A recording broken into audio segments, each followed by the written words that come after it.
emoção mesmo, né? Que tem que ser quando nós pensamos sobre a vida e a morte, sobre a eternidade, sobre o relacionamento com Deus. O relacionamento com Deus é o fato mais importante durante o tempo que estamos aqui, nesse planeta, nessa terra, e no período de vida que vivemos. Alguns, pela sua robustez, chegam aos 100 anos de idade, né? até mais. Mas é um período pequeno, perto de toda a eternidade. E como será terrível passar uma eternidade sem Cristo, sem salvação. Imaginem, né? O sofrimento por um ano é bom? Não. Por 2 anos é bom? Por 10 anos é bom? Sabe, pelo menos tem fim, né?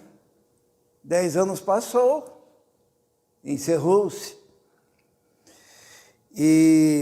Mas nós devemos nos comover, porque no que concerne a perdição, o sofrimento, ele é eterno.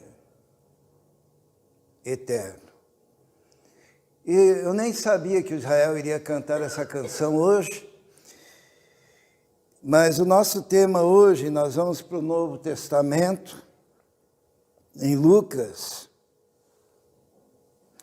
e vamos meditar na palavra do Senhor. Hoje nós vamos falar, o nosso tema de hoje é o evangelista que morava no inferno. O evangelista que morava no inferno. Será que tem algum evangelista que morava no inferno? Pois é, nós vamos falar sobre esse tema. E peço aos irmãos que abram as suas Bíblias em Lucas, no capítulo 16, onde nós encontramos a história do rico e de Lázaro. Já iniciamos dizendo que não é uma parábola, porque nas parábolas Jesus não dava nome aos seus personagens, né? A parábola do filho pródigo é o pai, o filho mais velho, o filho mais novo, não é assim? A parábola do juiz é o juiz iníquo. Mas aqui nós encontramos uma parábola, ou melhor, uma história, que é a história do rico e de Lázaro. E pelo jeito Lázaro era alguém conhecido na sua época. Jesus o menciona, né? Mas o rico ele não diz o nome, por que será? Para não expor alguém que foi lançado no inferno, né? Nós temos esse cuidado e Jesus teve esse cuidado também, que provavelmente seria uma pessoa conhecida. Mas o Lázaro, ele deu nome. Vamos ler então o texto, diz assim: havia um certo mendigo, chamado Lázaro, que jazia cheio de chagas à porta, ou melhor, acho que eu pulei o primeiro versículo, né? Não é isso? Às vezes nós cometemos algum equívoco. É interessante que para ler a Bíblia eu tenho que tirar o óculos, irmãos. É coisa da idade, será? Isto é, para enxergar os irmãos eu coloco óculos. Mas para ler, eu preciso colocar o óculos. Isso, faltou o versículo 19. Vamos começar no versículo 19.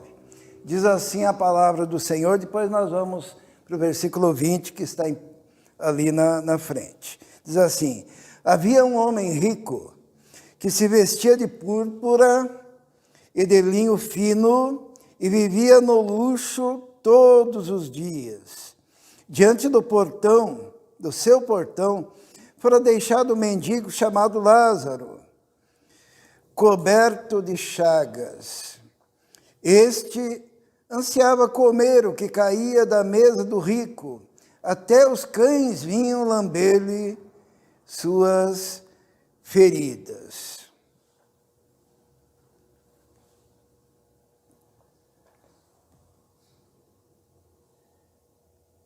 E aconteceu que morreu o mendigo e foi levado pelos anjos para o seio de Abraão.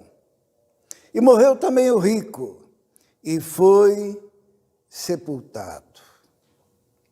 Encontramos aqui então a história do rico e de Lázaro.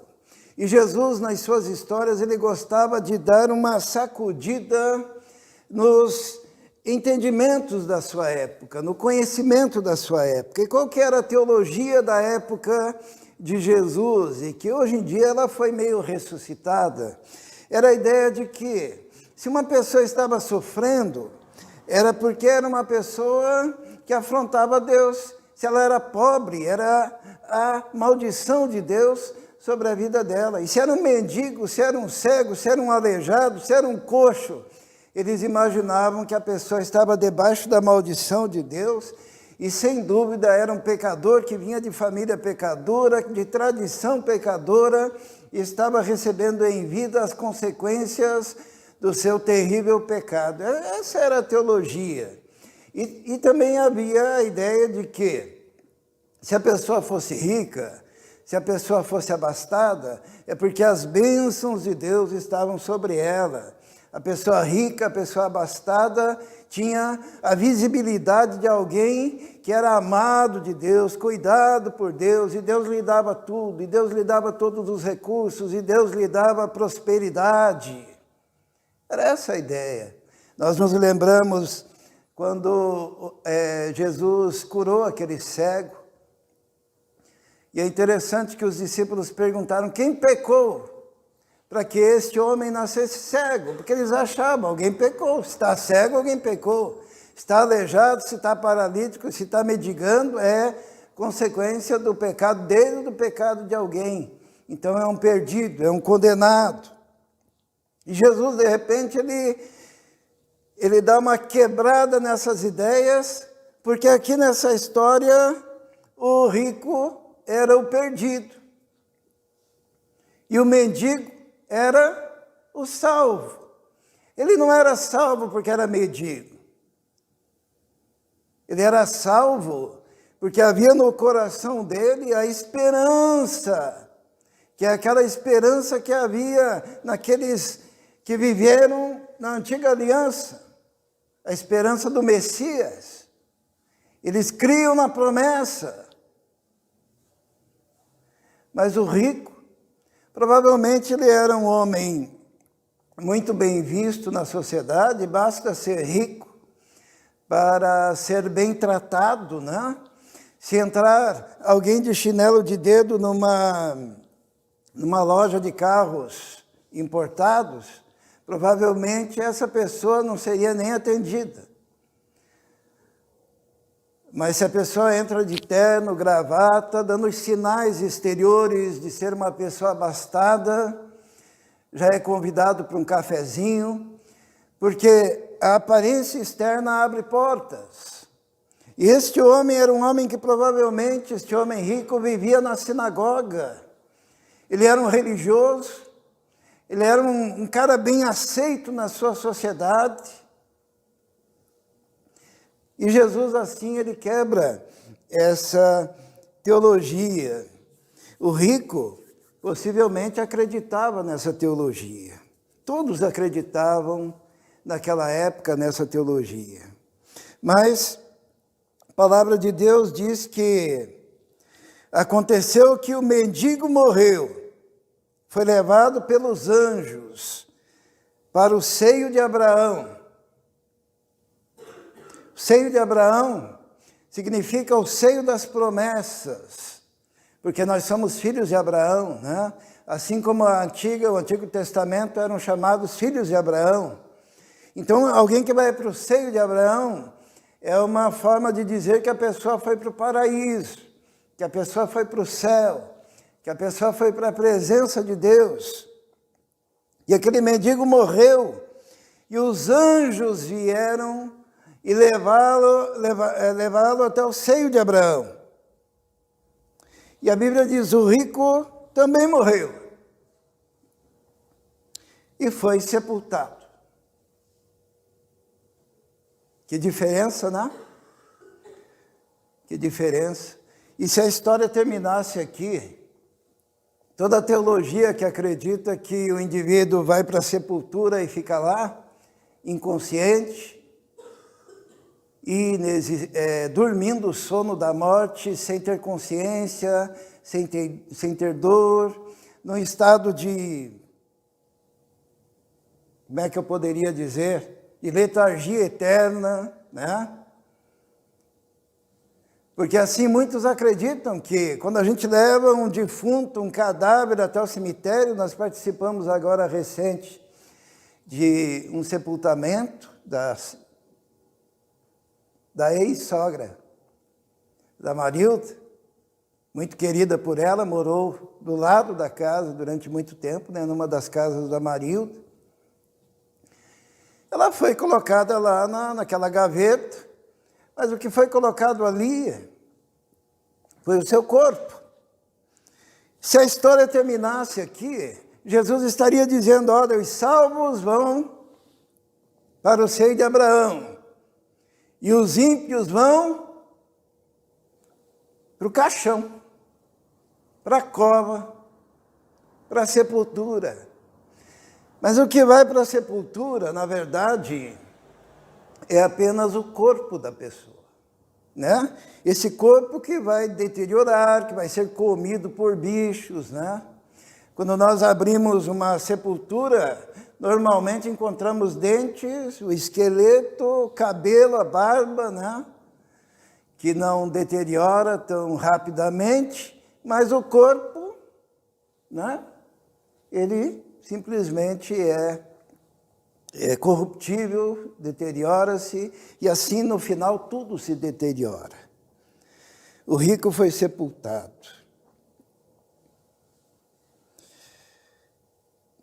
Porém, a Bíblia diz que, embora ele tenha sido sepultado, assim como o mendigo, diz assim que no inferno ergueu os olhos, esse é o rico, estando em tormentos, e viu ao longe Abraão e Lázaro no seu seio.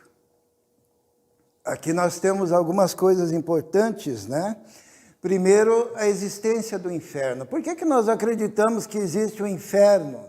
Quando se fala sobre o inferno, e hoje em dia é muito raro se pregar sobre o inferno, né? Os pregadores deixaram de falar sobre o inferno, mas quando se fala do inferno, parece que a gente está lá na Idade Média, né? Em algum lugar assim. Porém, nós que acreditamos que a Bíblia é a palavra de Deus, ela não contém a palavra de Deus, ela é a palavra de Deus, ela é inerrante, ela é eterna, ela é inspirada pelo Espírito Santo de Deus. A palavra de Deus ela é tão importante que nós encontramos no Apocalipse a valorização da palavra, dizendo o quê? Dizendo que nenhum tio pode ser tirado, nenhuma letrinha pode ser tirada, porque aquele que assim o fizer será digno de todos os juízos que estão descritos neste livro, de tão importante que é a Bíblia, de tão inerrante. Ela é de capa a capa, desde do começo, que diz assim, no princípio criou Deus os céus e a terra, até o final, quando encontramos aquela palavra abençoadora. É a palavra de Deus, que não contém erros. E quando eu falo que não contém erros, o que eu estou dizendo é que ela, nos autógrafos, nos originais, nas cópias, não contém erro. o erro, talvez nós encontremos aqui numa tradução, até erro de português às vezes encontramos, numa tradução. Porém, ela tem sido traduzida de tantas maneiras, porque a gente tem uma percepção do conteúdo. E quando nós vamos para o grego, para o hebraico, nós encontramos ali o quê? A palavra de Deus, que o povo de Deus, verdadeiro, crê da palavra de Deus. Nós temos alguns livros antigos, né? Também escritos em grego, em hebraico, e os estudiosos dizem, né, que se nós tivermos 10 manuscritos antigos, cópias feitas pelos copistas, nós temos condições de ter a percepção do original. Se tivermos 10, nós temos aquele livro de Ulisses, como que é o nome mesmo? Odisseia. Sabe quantas cópias tem Odisseia? E ninguém duvida da sua originalidade. São 600 cópias, né, que os copistas fizeram. E da Bíblia nós temos quantas? Se bastam 10 para termos uma compreensão do original, da Bíblia nós temos 23 mil.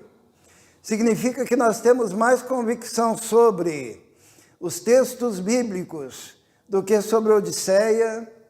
Nós temos mais convicção e documentos históricos sobre a existência real de Jesus do que a existência de Sócrates, Platão, Aristóteles, porque a quantidade de documentos é infinitamente superior, atestando serem escritos da época ou próximos daquela época, e através dos seus copistas, e através de uma linha histórica que atesta a sua originalidade. Assim nós temos a Bíblia, e cada palavra que está contida no livro sagrado é palavra de Deus.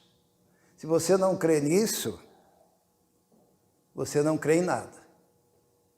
Se um versículo da Bíblia você pegar e dizer isso não é, você está rejeitando toda a Bíblia, toda a palavra de Deus. E nós encontramos aqui então na palavra de Deus e falamos sobre o inferno, porque o inferno ele é descrito muitas vezes e com detalhes. E a pessoa que mais descreveu como é o inferno, quem foi? Na Bíblia. Que mais usou esse termo, que mais descreveu, que mais tinha condições de dizer da sua existência, que um dia inclusive foi até lá para pregar aos espíritos em prisão. A pessoa que mais falou sobre o inferno. Ou Jesus estava mentindo, ou Jesus estava usando metáforas, ou Jesus estava tentando colocar medo na cabeça dos seus ouvintes. Jesus foi aquele que anunciou a existência real de um lugar. E ele ainda diz assim que o inferno é um lugar preparado para o diabo e seus anjos. Então, nós encontramos aí o rico que morreu, foi sepultado, porém, a sua alma estava no inferno. E nós encontramos Lázaro, que estava no paraíso, no seio de Abraão. Até essa parte da história já era um motivo muito contundente para Jesus ser apedrejado, né? É a mesma ideia do bom samaritano. Será que o judeu achava que existia algum bom samaritano? Na parábola do bom samaritano, lembram-se? Jesus ele gostava de provocar. O judeu detestava, odiava os samaritanos. E achava que só existia coisa ruim na vida do samaritano. E Jesus pega e prega assim, olha, eu quero contar a história do bom samaritano, aquele samaritano que socorreu aquele que tinha sido assaltado. E aquilo lá também era motivo para ele ser duramente criticado. E essa história que Jesus conta aqui, ele já confrontou a teologia da sua época, quando o destino daquele homem mendigo era o céu, e o destino do rico era o inferno e o tormento. Outra coisa que nós temos aqui interessante é a questão da consciência. Nós vemos que no inferno o rico, ele ergueu os olhos, estando em tormentos, então ele sentia. Imagine o tamanho do tormento, né? Porque quando Jesus descreve o inferno, ele diz que é onde o bicho não morre e o fogo nunca se apaga. É um lugar de dor, de angústia, de sofrimento, né? E estando em tormento, ele teve a percepção de Lázaro, que estava no seio de Abraão. Para nós entendermos por que ele conseguiu ver a Lázaro, é que a descrição do inferno era o seguinte: tudo se chama Hades. O Hades é o lugar dos mortos. De um lado estão os mortos que creram na promessa. Do outro lado estão os mortos que não creram na promessa da vinda de Jesus. E no meio um abismo aonde foram aprisionados os demônios, aqueles que investiram em muitas situações e que foram expulsos e lançados para o abismo. Quando Jesus entrou lá no meio dos gadarenos, os demônios falaram assim: por que viestes aqui atormentar-nos antes do tempo? Eles não queriam ser lançados no abismo e pediram: permita-nos que nós possamos entrar nos porcos. E Lázaro estava então no paraíso e o rico estava em tormentos, e ele olha, ele tinha consciência, ele tinha percepção, ele sentia angústias e dores, estando em tormentos. E clamando, disse: Pai Abraão, tem misericórdia de mim e manda Lázaro, que molhe na água a ponta do seu dedo e me refresque a língua, porque estou atormentado nesta chama. Uma coisa também que se destaca aqui, porque tem gente que pensa que no inferno as pessoas vão estar lá hiper arrependidas dos seus pecados, né? Não é isso? Afinal, a gente imagina que arrependimento seja equivalente a remorso, né? Qual a diferença do remorso para o arrependimento? Bíblico, né? A pessoa pode se sentir mal porque fez o mal, mas pode não se arrepender, porque o arrependimento bíblico é uma mudança que se opera dentro do coração, dentro da alma, lá no interior, lá no espírito, e que depende da ação do Espírito Santo. Sem a ação do Espírito Santo, irmãos, não há arrependimento genuíno. Então, no inferno não haverá arrependimento. Não significa que lá no inferno a pessoa vai chegar, vai se arrepender e vai pensar: não, agora eu quero ser boazinha. Ela vai manter toda a sua vaidade, ela vai manter todo o seu desejo de pecar, ela vai manter toda a sua ira contra Deus, toda a sua rejeição, tudo aquilo que ela era aqui vai ser intensificado lá no seu coração e na sua alma, porque lá não haverá possibilidade de redenção e lá não haverá possibilidade de mudança.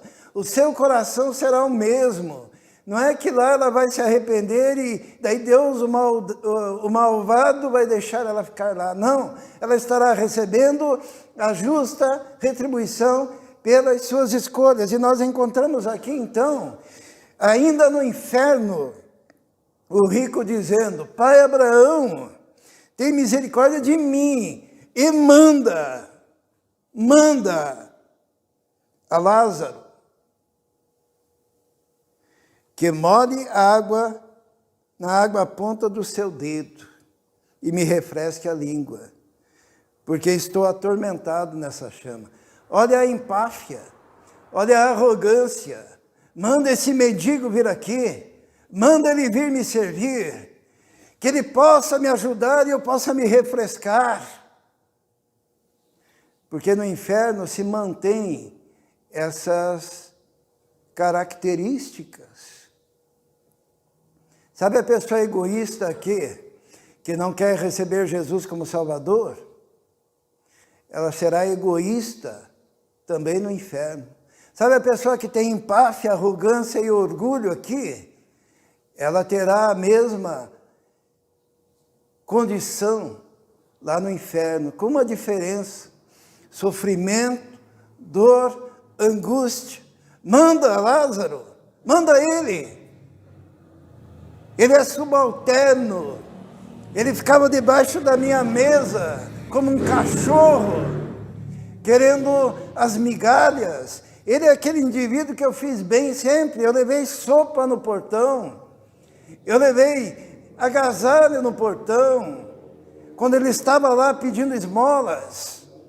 Manda esse cara vir aqui.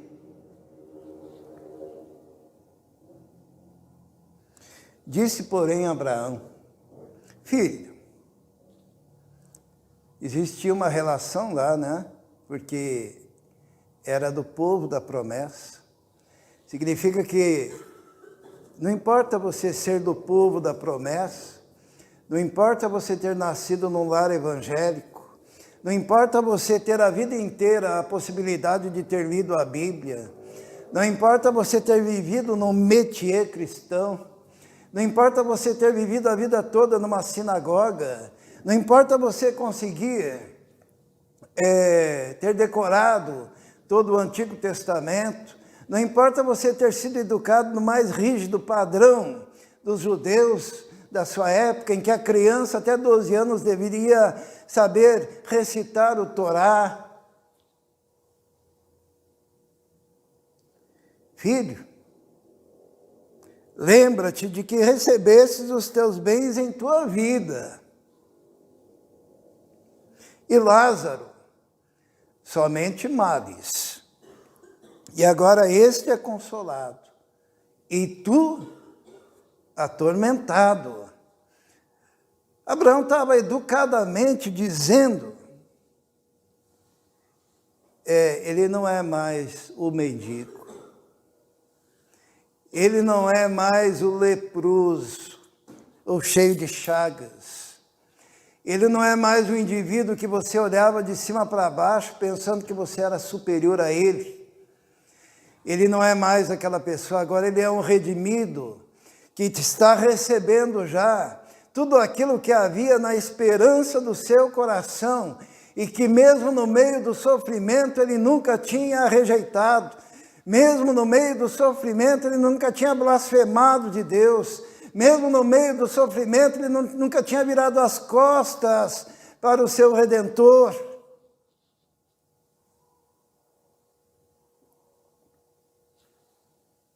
Você recebeu os seus bens em vida. E muita gente que faz esse investimento, né?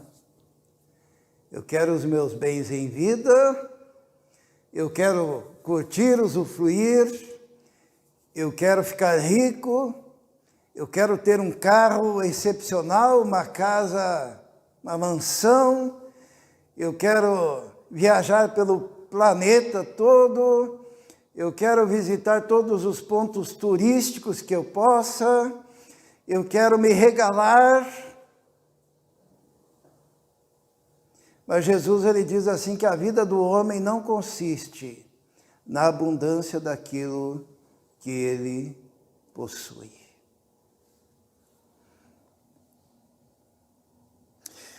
Abraão continua, e além disso está posto um grande abismo entre nós e vós, de sorte que os que quiserem passar daqui para vós, não poderiam, nem tampouco os de lá passar para cá.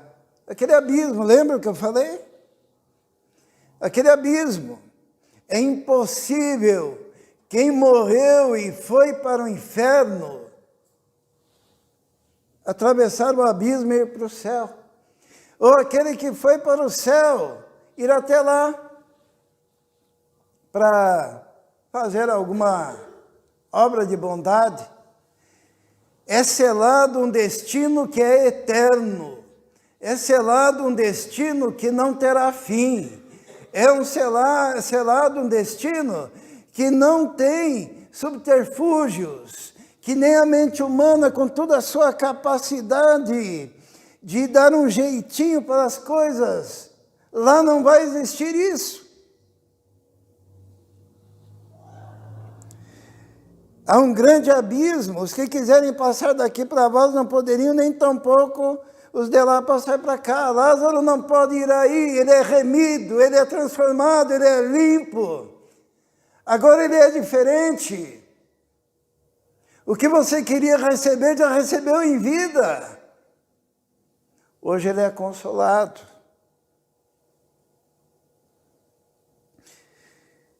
E disse ele, rogo-te, pois, ó Pai, que o mandes para a casa do meu pai. Eu quero que fique marcado essa palavra de novo.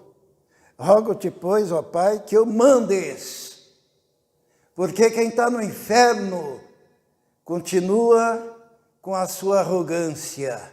Quem está no inferno continua com o seu pecado. Quem está no inferno continua com a sua percepção. Manda ele, então, lá na casa do meu pai. Pois tenho 5 irmãos, para que lhes dê testemunho, a fim de que não venham também para esse lugar de tormento. Queria perguntar aos irmãos, será que ele estava tão preocupado assim com os seus? Com a sua família? Somente depois que chegou no inferno, lembrou-se de que tinha família.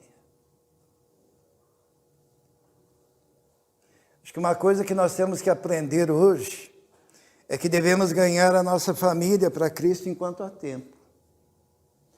Porque a partir daquele momento da morte, o destino já está selado. Isto é, enquanto você está vivo, você tem a oportunidade de aceitar Jesus e de rejeitar Jesus. São 2 caminhos. A palavra de Deus diz assim, porfiai, esforçai-vos. Quem que fala isso? Perguntaram para Jesus assim, são muitos, Senhor, os que se salvam? E Jesus respondeu, porfiai, esforçai-vos por ir pelo caminho estreito, porque larga é a porta, né? E este é o caminho que leva à perdição, e apertada é a porta, e o caminho é apertado, para que leva para a vida. E são poucos os que vão por esse caminho. Porém, no caminho largo, são multidões. É a resposta do Senhor Jesus. Por isso, ganhe a sua família enquanto há tempo. Todos nós queremos os nossos filhos no céu. Todos nós queremos os nossos irmãos, os nossos pais, os nossos tios, os nossos amigos, os nossos vizinhos. E é por isso que Jesus mandou pregar o Evangelho. Ide por todo mundo, pregai o evangelho a toda criatura. E o que é o evangelho? É a boa nova de que existe salvação. E essa salvação é salvação do quê? É salvação da morte, do pecado e do inferno. Que deve ser proclamado. Não queira ser um evangelista no inferno. Hoje nosso tema é o evangelista que morava no inferno, né? É interessante que esse rico resolveu ser evangelista no inferno. Por isso o nosso tema, né? Ele resolveu ser evangelista no inferno e nós vamos ver as estratégias do evangelista oriundo do inferno. Quais são? Primeiro é a terceirização, né? Manda a Lázaro fazer. Manda ele fazer. Manda ele ir lá e falar com os meus irmãos. No inferno o indivíduo manterá todo o seu orgulho, arrogância e empáfia.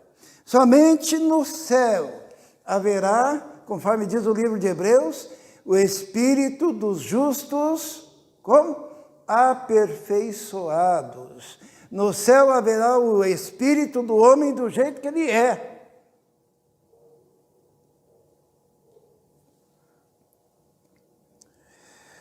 O texto diz assim: rogo-te, pois, ó Pai, que o mandes à casa do meu pai. Como que se processa a terceirização do evangelismo? É muito fácil. Lá ele disse, manda então o Lázaro fazer aquilo que eu nunca fiz. E eu quero dizer que o evangelismo, ele não pode ser terceirizado. Quantas vezes nesses muitos anos no pastoreio, eu recebo pais dizendo assim para mim, pastor, o senhor não é pastor? Então vai lá, o meu filho está em pecado, o meu filho está cometendo erros, o meu filho está nas drogas, pastor, vai lá, resolve isso para mim, o meu filho foi por um caminho errado, a minha filha foi por um caminho errado, pastor. E eu só posso dizer, você está terceirizando? Eu faço a minha parte, eu prego, mas se você não pregar em casa, se você não viver o evangelho em casa, se você não viver uma vida de relacionamento com Deus em casa, se você não tiver em casa uma palavra de Deus, a Bíblia, e não estudar com seu filho, desde pequeno, não adianta vir na porta da igreja, parar o carro, abrir a porta, soltar o filho, e daí depois que terminou o culto, chegar na porta da igreja, abrir a porta do carro, o filho entrar. Porque o filho, em primeiro lugar, ele está vendo como que é a casa dele, ele está vendo como é que são os relacionamentos em casa, ele está vendo como que é a sua vida de oração, como é que é a sua devoção, como que está a sua vida com Deus. O seu filho, ele vai repetir isso no seu comportamento. Você não pode terceirizar. O rico estava terceirizando no inferno. Manda o Lázaro lá na casa do meu pai. Eu tenho irmãos, eu tenho família que precisa. Mas depois que o indivíduo já está nessa condição, ele não consegue nem sequer terceirizar.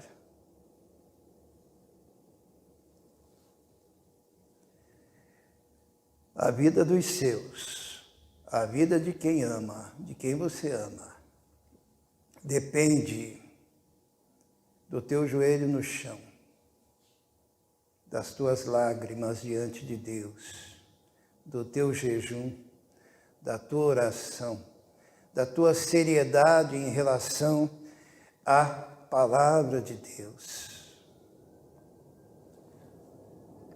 O evangelista do inferno quis terceirizar, manda a casa dos meus pais. Na verdade,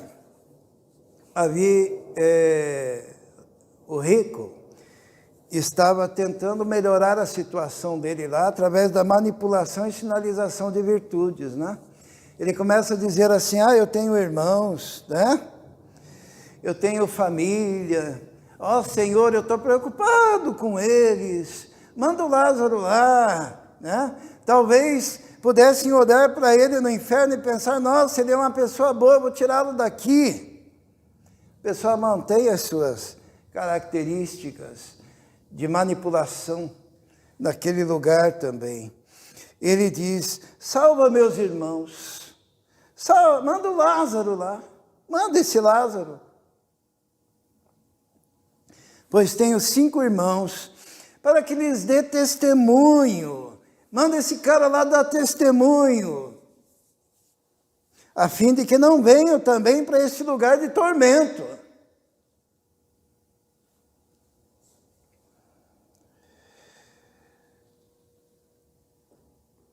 O evangelista do inferno também substitui a palavra e a revelação.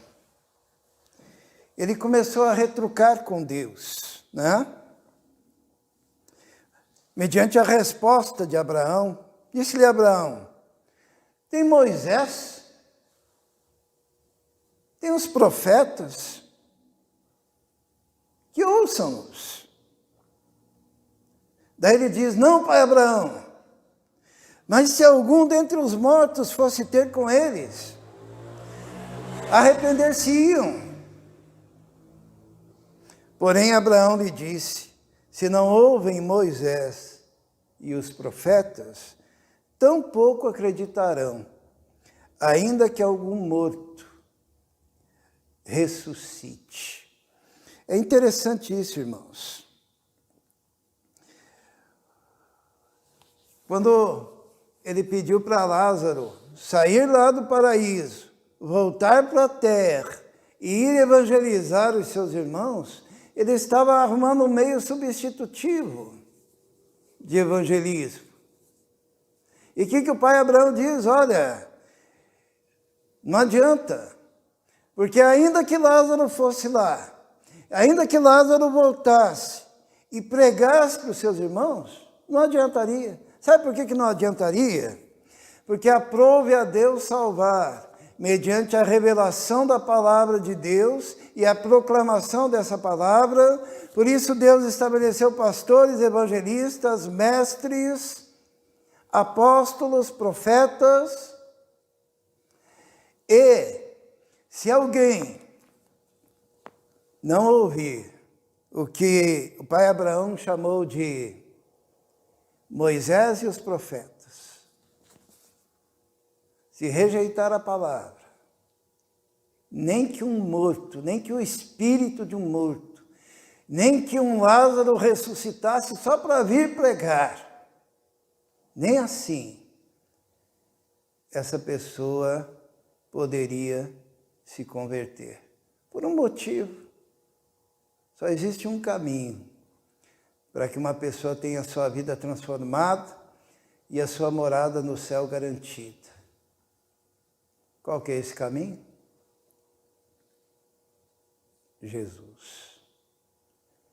Jesus é a porta. Um dia Jesus falou assim, eu sou a porta. Eu sou a porta. Um dia Jesus estava numa casa, à porta, e diz a palavra de Deus que a noite já estava declinando, já estava escurecendo muito. E não é como hoje em dia que nós temos luzes nos postes, luzes elétricas. Quando ficava escuro naquela época, era um período de perigo, né? Era escuridão mesmo, eram trevas. Haviam as lamparinas dentro das casas. Mas mesmo assim, sabendo que Jesus estava ali, e mesmo diante do perigo, a palavra de Deus diz que àquela porta chegaram os paralíticos, os cegos, os leprosos, os endemoniados, os lunáticos, porque eles perceberam que o maior perigo estava em não ir até Jesus do que enfrentar toda aquela escuridão e aquelas trevas da noite. E no cair da noite, aqueles homens foram até Jesus, e a Bíblia diz que Jesus a todos recebeu, e Jesus curava, e Jesus libertava, e Jesus transformava. E o cair da noite pode bem representar o cair do tempo da nossa existência aqui na Terra. E se nós formos sábios, nós vamos aproveitar que Jesus está à porta, e Ele é a porta. E a palavra também diz assim, que todo aquele que vier a mim, de maneira nenhuma lançarei fora. E aquele que invocar o nome de Jesus, esse será salvo. Hoje nós estamos falando da história de dois homens que seguiram rumos diferentes na sua existência. Um creu nas promessas e o outro rejeitou. Qual é a sua condição? Qual o caminho que você está escolhendo para a sua vida? Tem um hino que fala assim: ao findar o labor desta vida, quando a morte ao teu lado chegar, que destino há de ter a tua alma? Qual será no futuro o seu lar? Aonde você vai passar a eternidade? Será um susto. Quando morrermos, fecharmos os olhos. Quem tiver Jesus, naquele exato momento em que você fechou os olhos, você estará com Deus no paraíso. Naquele exato momento em que fechou os olhos para essa vida, você estará no lugar de tormentos, sem ter solução, sem saída, por toda a eternidade. Ao findar o labor desta vida, quando a morte ao teu lado chegar, que destino há de ter a tua alma? Qual será no futuro o seu lar? Feche os seus olhos. Quero te convidar agora, neste momento, a confessar Jesus.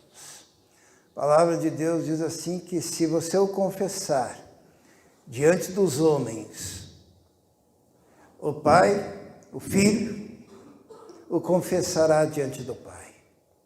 Mas, porém, se você o negar diante dos homens, o Filho também o negará diante do Pai.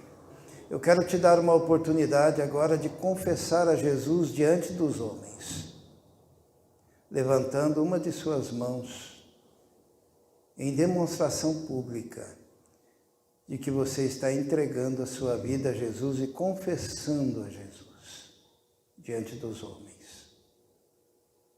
É uma oportunidade que você tem de entregar o seu coração, a sua alma, a sua vida a Jesus, confessando Jesus como teu único e todo suficiente Salvador. Alguém que nunca fez isso e quer fazer hoje, entregue a sua vida a Jesus. Levante agora uma de suas mãos, em nome de Jesus. Faça isso. Vamos orar. Santo e eterno Deus, com temor, com tremor, com absoluta reverência diante de Ti, é que estamos estudando a Tua Palavra, estamos lendo a Tua Palavra, que nos mostra como será a eternidade. O Senhor, na sua soberania, aprove ao Senhor nos revelar isso através da palavra. O Senhor é aquele que esteve pregando aos espíritos em prisão. O Senhor é aquele que esteve neste mundo anunciando a salvação eterna, mas também falando do perigo da perdição eterna. Pedimos então, Senhor, por todos aqueles que ainda não tomaram esse passo, que hoje, ó Deus, ainda antes de dormir, possam falar contigo, entregando o coração a Ti. Nós te pedimos isso, em nome de Jesus. Em nome de Jesus. Amém.